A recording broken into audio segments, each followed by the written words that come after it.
Faham. okey lah. Sekat Zarau.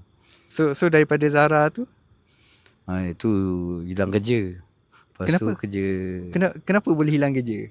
hilang kerja sebab buat benda bodoh lah. Tak datang kerja kan. Ada Okey. tak datang kerja pula sebab bodoh kan. Lepas tu sebab tengah hanyut. Tak payah. Wow. Hilang kerja, time tu tolong member. Ha. Kat jual sate dekat Jalan Pil kat Ampang. Sekejap, Bukan, dekat apa Jalan Pil dekat ni, Ceras. Gampang, Ceras ni dekat. Sebelum kita pergi ke yang jual sate tu. So moment berapa lama transition yang tak ada kerja?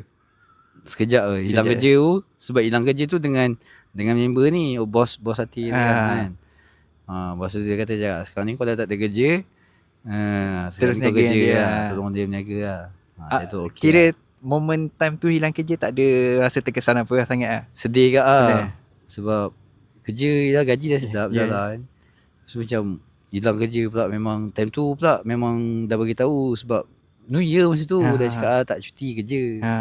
Boleh kau nak pergi, tapi lepas subuh tu kena balik. Time tu pula clash pula, masa tu pergi PD. Lewat pula tengah hari pula. Patut tengah hari masuk kerja.